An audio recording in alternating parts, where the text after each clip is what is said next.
ওদালগুৰিত এক উৎসৱমুখৰ পৰিৱেশ আৰু আমি ওদালগুৰি জিলাত প্ৰতিটো অঞ্চললৈ আমি যেতিয়া গৈছোঁ সেই অঞ্চলত আমি এটা পৰিৱেশ দেখিছোঁ এক নতুন পৰিৱৰ্তনৰ পৰিৱেশ আৰু ভাৰতীয় জনতা পাৰ্টিৰ প্ৰতি ৰাইজৰ যি মৰম ৰাইজৰ যি ধৰণৰ সমৰ্থন এয়া এক নতুন ৰূপত আমি দেখা পাইছোঁ ই আমাৰ বাবে অতি আনন্দৰ আৰু আমাৰ বাবে অতি শুভক্ষণৰ বিষয় কাৰণ আপোনালোকে সকলোৱে অনুভৱ কৰিছে যে আজি ৰৌতা মণ্ডলত যেতিয়া আহিছোঁ আমি ৰৌতা পাৰিষদীয় সমষ্টিত আজি যিসকল ব্যক্তি আজি ভাৰতীয় জনতা পাৰ্টিত যোগদান কৰিছে সেইসকল ব্যক্তি একালত তেওঁলোকে বড়ো সমাজক নেতৃত্ব দিছিলে তেখেতসকল আজি আমাৰ দলত যোগদান কৰাটো আমাৰ বাবে কিমান শক্তি বৃদ্ধি হৈছে ই হয়তো আমি শব্দৰে প্ৰকাশ কৰিব নোৱাৰিম ৰাইজৰ এই সমৰ্থনে বুজাইছে যে ডক্টৰ হিমন্ত বিশ্ব শৰ্মাৰ চৰকাৰখনৰ প্ৰতি ৰাইজৰ সহযোগিতা আৰু আশীৰ্বাদ আছে নৰেন্দ্ৰ মোদী ডাঙৰীয়াই নেতৃত্ব লোৱাৰ পিছত বড়ো ভূমিত যি পৰিৱৰ্তন হৈছে সেই পৰিৱৰ্তনৰ যাত্ৰাটো আগবঢ়াই লৈ যোৱাৰ বাবে ৰাইজ আগ্ৰহী আৰু ডক্টৰ হিমন্ত বিশ্ব শৰ্মাই মুখ্যমন্ত্ৰী হোৱাৰ পিছত এক নতুন ধৰণৰ পৰিৱৰ্তন মানুহে অনুভৱ কৰিছে মুখ্যমন্ত্ৰীগৰাকীয়ে নিজে ৰাইজৰ মাজলৈ আহি ৰাইজৰ সুখ দুখৰ লগত তেওঁ সমভাগী হৈছে ৰাইজৰ প্ৰতিটো সমস্যা সমাধান কৰিবলৈ তেওঁৰ যিটো প্ৰয়াস আৰু তেওঁৰ যিটো ব্যৱস্থা সেইটোৰ প্ৰতি ৰাইজ প্ৰতিয়ন গৈছে সেইবাবে প্ৰতিটো নিৰ্বাচনী সভাত আমাৰ এনে ধৰণৰ যোগদানে আমাক এক নতুন শক্তি প্ৰদান কৰিছে আৰু আমি বিশ্বাস ৰাখিছোঁ আগন্তুক যি নিৰ্বাচন ই অভূতপূৰ্ব সফলতা ভাৰতীয় জনতা পাৰ্টিয়ে পাব তাত কোনো সন্দেহ নাই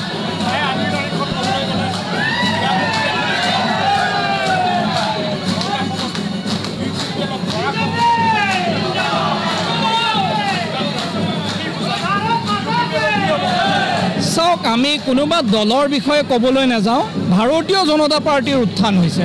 ভাৰতীয় জনতা পাৰ্টিক ৰাইজে মৰম কৰিছে ভাৰতীয় জনতা পাৰ্টিৰ উত্থানটো ৰাইজে মনে প্ৰাণে বিচাৰিছে কাৰণ গোটেই অসমৰ পৰিৱৰ্তন বিজেপিৰ নেতৃত্ব ৰাইজে দেখিছে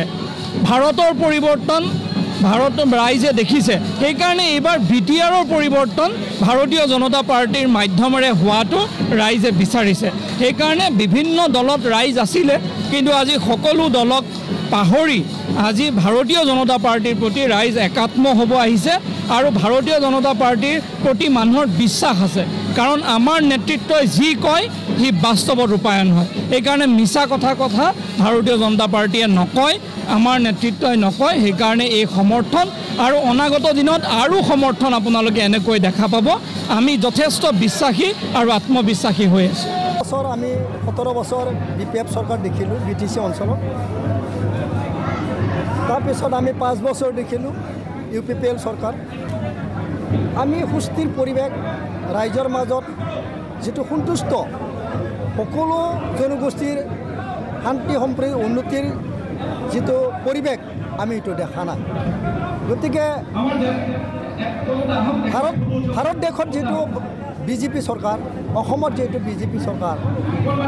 ভাৰত দেশৰ বিভিন্ন ঠাইত যেনেকৈ বিজেপি চৰকাৰে সকলো জনগোষ্ঠীৰ সৰ্বাংগীন উন্নতিৰ কাৰণে কাম কৰিব পাৰিছে ডাইৰেক্টলি গতিকে আমিও ভাবিছোঁ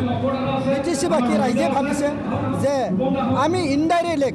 ইনডাইৰেক্টলি যদি ভাৰত চৰকাৰ বা অসম চৰকাৰৰ যদি উন্নয়নটো ইনডাইৰেক্ট নলয় ডাইৰেক্ট বিজেপিৰ পৰা ল'লে আমাৰ ইয়াত সুস্থিৰ পৰিৱেশ আৰু উন্নয়নটো তীব্ৰ গতিত হ'ব বুলি আশা কৰিছে সেয়ে আমি দলে বলে